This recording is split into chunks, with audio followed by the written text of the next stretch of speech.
नमस्कार दोस्तों, स्वागत है आपका मेरे इस YouTube चैनल नॉलेज अडार में। दोस्तों, मैं हूं बेग, इस चैनल का होस्ट। और जैसा कि आप सभी जानते हैं कि मैं यहां पे स्कॉलरशिप इन्फॉर्मेशन और जॉब रिगार्डिंग वीडियोस लेकर आता हूं। तो दोस्तों, आज के वीडियो में मैंने एक ऐसे शख्स को इन्वाइट किया है जिनका रिसेंटली जो है उनका सिलेक्शन हो गया है HDFC बैंक स्कॉलरशिप में। दैट मीन्स HDFC जो ECS परिवर्तन स्कॉलरशिप है उसमें उनका सिलेक्शन हो गया है।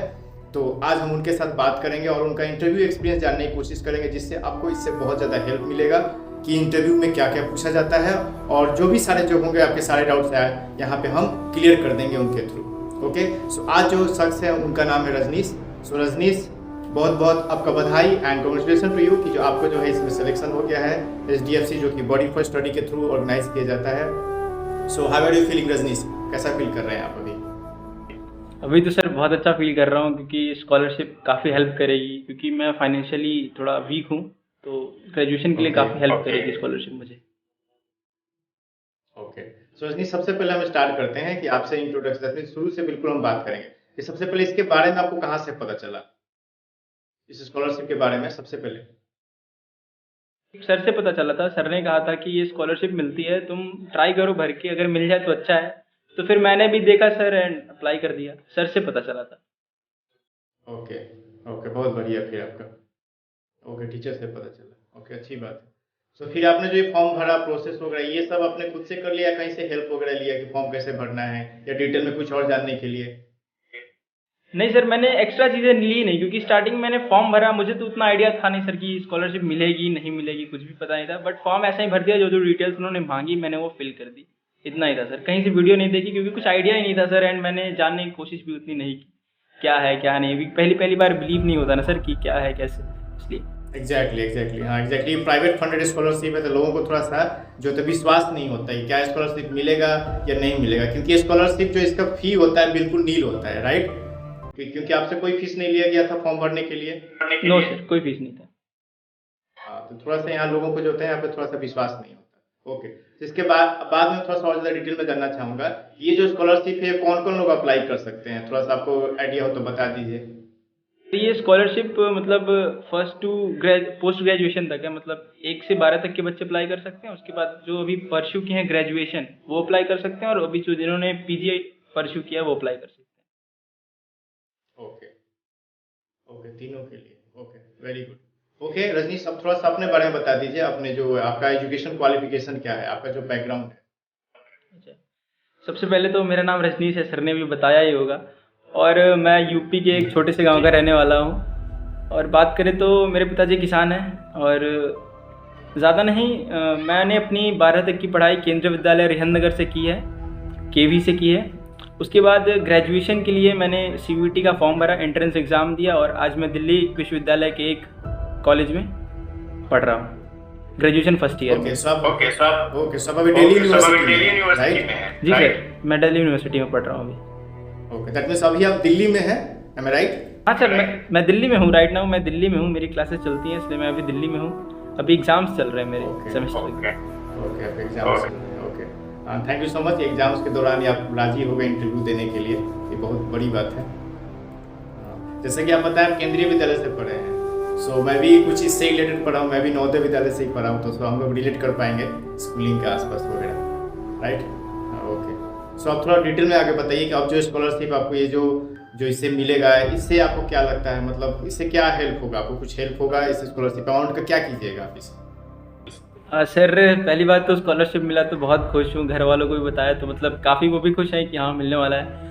एंड अगर बात करें अमाउंट का क्या करूँगा, तो मैं सर कोचिंग लेने की सोच रहा हूँ। इधर ही मुखर्जी नगर है, एंड कोचिंग के उतने पैसे हो नहीं पा रहे थे, क्योंकि इधर का एकोमोडेशन कॉस्ट दिल्ली का बहुत ज़्यादा है सर, और कॉलेज की फ़ीस तो कम है बट एकोमोडेशन कॉस्ट ज़्यादा है। तो मैं सोच रहा हूँ कि कोचिंग ले लूँ कोई, इसलिए वो पैसे मैं कोचिंग में यूज़ करूँगा ट्यूशन के लिए।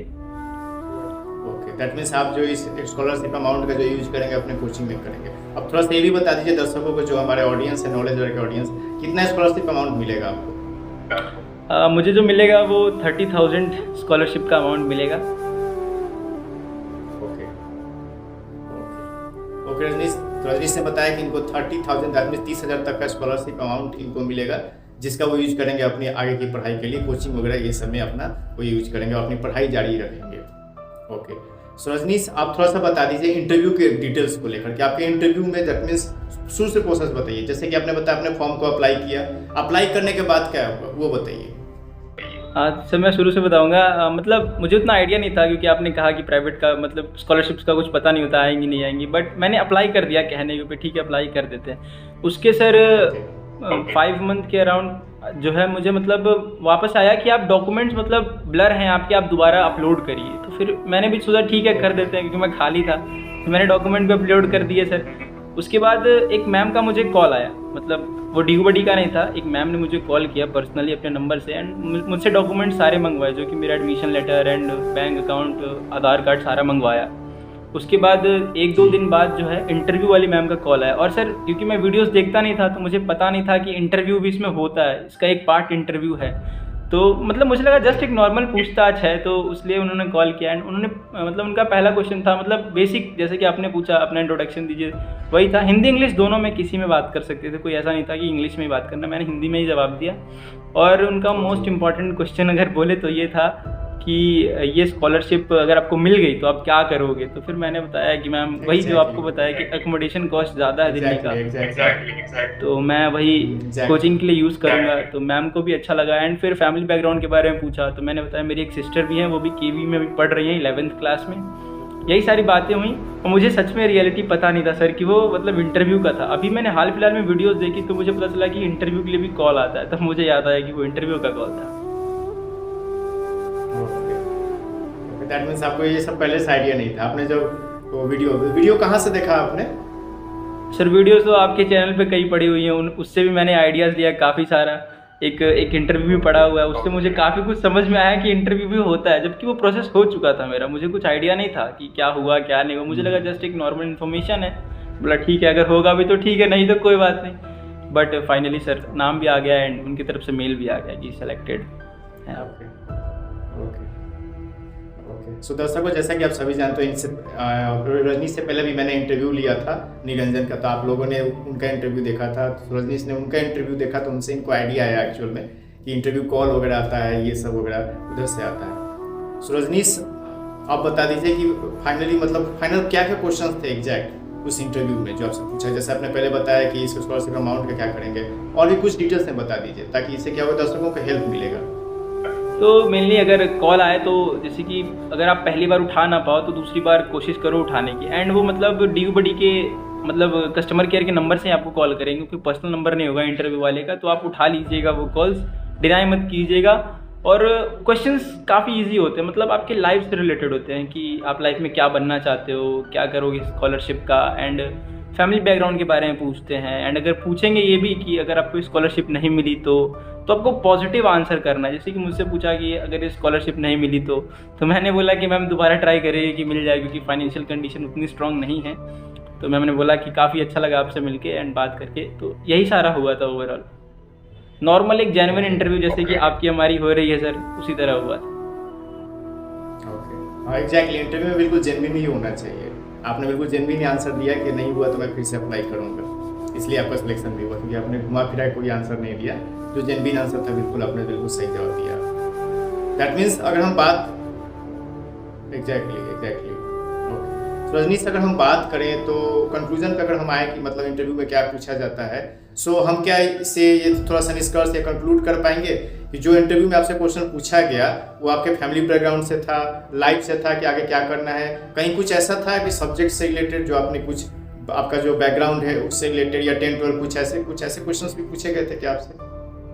नहीं सर, ऐसा कोई मतलब सब्जेक्ट से रिलेटेड कोई क्वेश्चन नहीं था, मतलब क्वेश्चन आंसर नहीं हो रहा था सर। बस ऐसे ही नॉर्मल वो हमारे बारे में जानना चाहते थे कि इस स्कॉलरशिप के लिए मतलब मैं एक सूटेबल पर्सन हूँ कि नहीं, क्योंकि ये उसी को मिलना चाहिए जो सच में नीडी पर्सन है, जिसको ज़रूरत है फाइनेंशियल सपोर्ट की, तो ये उसी को मिलना चाहिए। इसलिए मतलब नॉर्मल क्वेश्चन थे सर कि फैमिली बैकग्राउंड कैसा है, पापा क्या करते हैं, मम्मी क्या करती हैं, कितने लोग हैं आप घर में, एंड यही सब सर। कोई सब्जेक्ट के रिगार्डिंग कोई क्वेश्चन नहीं था उनका।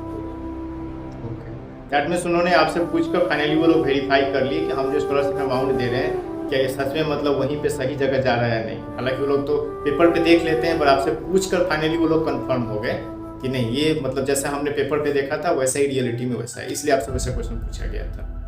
ओके रजनीश, आपने बिल्कुल सही सब जवाब दिया। बिल्कुल, हालांकि बोले तो सिचुएशन बेस्ड क्वेश्चंस होते हैं जो बहुत सारे इंटरव्यू में भी आते हैं। ऐसे जो आपसे इंटरव्यू पूछा गया इन फ्यूचर अगर कुछ कॉम्पिटिटिव एग्जाम होंगे तो उसमें आपको हेल्प मिलेगा, क्योंकि आपने जो इंटरव्यू दिया बिल्कुल जेन्युइन इंटरव्यू था। ये कुछ ऐसे जैसे होता है रट्टा मार के जाओ या कुछ पढ़ के जाओ सब्जेक्ट, ये कुछ नहीं था, आपके लाइफ से था, आपके बैकग्राउंड से था।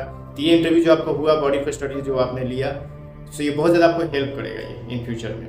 आई होप आपको इससे, आई थिंक आपको भी रियलाइज हो रहा होगा कुछ ना कुछ उससे हेल्प मिलेगा, क्योंकि आपने जेन्युइन आंसर दिया था। बिल्कुल सर, आपकी वीडियो ने मुझे काफ़ी हेल्प किया, मतलब चीज़ों को समझने में। मतलब मैंने इंटरव्यू तो दे दिया था, ऐसा नहीं है, इंटरव्यू हो गया, सब कुछ हो गया सर। मैंने कल परसों आपकी वीडियो देखी तो उससे मुझे काफ़ी हेल्प मिला। मतलब होता है ना एक कंक्लूजन समझने के लिए, तो सब समझ में आ रहा था कि क्या क्या चीज़ें होती हैं, कैसे होती हैं। तो आपकी वीडियो भी बहुत अच्छी थी सर, एंड उसने बहुत हेल्प किया। ओके, थैंक यू रजनीश कि आपने वीडियो देखा और उससे आपको आइडिया हुआ कि फाइनली बॉडी फॉर स्टडी जो होता है, स्कॉलरशिप जो होता है ये सब। हालांकि मैं आपको बता दूं, दर्शकों को भी बता दूं कि जो बॉडी फॉर स्टडी बहुत सारे स्कॉलरशिप लेकर आते हैं जो कि प्राइवेट फंडेड स्कॉलरशिप होते हैं। एक्चुअली जो प्राइवेट फंडेड होते हैं बड़े बड़े कंपनी के होते हैं, इंस्टीट्यूशन के होते हैं, वो लोग कुछ NGO टाइप का काम करते हैं। तो बॉडी फॉर स्टडी से उन लोगों का पार्टनरशिप है। तो ये प्राइवेट फंडेड वो बड़े, जैसे आपने जो कि HDFC बैंक है, आपको भी पता है प्राइवेट होता है, तो HDFC बैंक इसके लिए फंडिंग करता है। तो बॉडी फॉर स्टडी इसके लिए सपोर्टर है, एक मीडिएटर है जो काम कर रहा है HDFC बैंक के थ्रू वहाँ पे। सो आई थिंक आप सब कुछ समझ गए। और बता दूं इन्फॉर्मेशन के लिए, रजनीश इन फ्यूचर और भी आएगा स्कॉलरशिप, आप इसके लिए अप्लाई कर सकते हैं। सारे जो भी स्कॉलरशिप होते हैं सब नील, उनका स्कॉलरशिप एप्लीकेशन फी नील होता है सबका, बिल्कुल एप्लीकेशन फी 0 होता है। और दर्शक आप लोग भी अप्लाई कर सकते हैं, मेरे चैनल पर जाकर विजिट करके जो भी हो स्कॉलरशिप, हालांकि मैं बना देता हूँ इस पर जो भी होता है प्राइवेट फंडेड स्कॉलरशिप, तो आप जाकर उधर भी अप्लाई कर सकते हैं। रजनीश, बहुत अच्छा लगा आपसे बात करके इंटरव्यू। अब थोड़ा अपने बारे में बता दीजिए कि आपके हॉबीज़ क्या हैं, लाइफ में आपका गोल क्या है, आप आगे क्या करना चाहते हैं, थोड़ा सा अपने बारे में बता दीजिए। हाँ सर, तो हॉबीज़ तो वही है सर, मतलब एक तरह से मैं राइटर हूँ, मैं स्किट्स ड्रामा कई सारे लिख चुका हूँ एंड मैं लिखता हूँ, उसका मुझे शौक़ है। और अगर आगे बनने की बात करें तो सर गवर्नमेंट सेक्टर में ही जाना है, फाइनल है, मतलब डिफेंस की ही जॉब करनी है सर, क्योंकि काफ़ी रेपुटेटेड जॉब होती है एंड हमारे सोसाइटी में उसे माना जाता है, तो वही जॉब करना है, वही फाइनल एम है। एंड अभी मैं ग्रेजुएशन कर रहा हूँ, साथ साथ प्रिपरेशन भी है थोड़ी बहुत, एंड मैंने कई एग्ज़ाम्स भी दिए हैं अभी, बट अभी कट ऑफ क्लियर नहीं हो पाई है, बट हाँ हम लगे हुए हैं, एक दिन ज़रूर हो जाएगा। रजनीश, आप UPSC की प्रिपरेशन कर रहे हैं? नहीं सर, SSC वगैरह की। ओके, SSC वगैरह से प्रिपरेशन कर रहे हैं। ओके, हमारी तरफ से गुड विश है रजनीश, आपका सिलेक्शन हो जाए, आप लोग, आपकी जो भी कामनाएं हैं, आपकी जो भी गोल हैं, सब आप उसमें जो बहुत आगे बढ़ें, आप बहुत ज़्यादा ऊंचाइयों तक पहुँचे। नॉलेज की टीम की तरफ से और मेरी तरफ से आपको बहुत बहुत शुभकामनाएं and thank you so much कि बिल्कुल शॉर्ट नोटिस पर आप आए हो इस चैनल पे। और अंत में मैं आपसे बोलना चाहूँगा कि हमारे दर्शकों के लिए आप कुछ मैसेज वगैरह देना चाहते हैं तो आप दे सकते हैं क्या, अपने लाइफ एक्सपीरियंस या कुछ आपको लगा कि नहीं हमारे दर्शकों को कुछ मैसेज देना चाहिए तो। हाँ, तो सर मैं यही कहूँगा कि मतलब अपॉर्चुनिटी बार बार नहीं आती है, एंड अगर कुछ हो रहा है, ठीक है, ये एक्सीडेंटली मेरे साथ हुआ तो आपके साथ भी हो सकता है, तो ऐसा कुछ मत समझना कि यार पता नहीं क्या हो रहा है, क्या होगा क्या नहीं होगा। अगर कुछ हो रहा है या फिर कुछ मिल रहा है तो अप्लाई कर दो, क्या पता किस्मत कभी भी 24 घंटे में चमक सकती है एंड आपको भी मिल जाएगा, यही कहूँगा। एग्जैक्टली, मुझे बहुत खुशी हुई रजनीश कि आपकी जो ये पॉजिटिव माइंडसेट है, काश ऐसा पॉजिटिव माइंडसेट हर किसी का हो कि कोशिश करते रहना चाहिए, क्या पता गुच्छे की अगली चाबी जो है उससे ताला खुल जाए। इस बात को ध्यान में रखना है, कोशिश करते रहना है, कभी कभार अगली चाबी जो भी होती है ताला खोल देती है। Okay Rajneesh, thank you so much हमारे शॉर्ट नोटिस चैनल पे आने के लिए और इंटरव्यू एक्सपीरियंस शेयर करने के लिए। हो सकता है इन फ्यूचर में हम आपसे मुलाकात करेंगे। Okay, thank you so much Rajneesh, wish you all the best.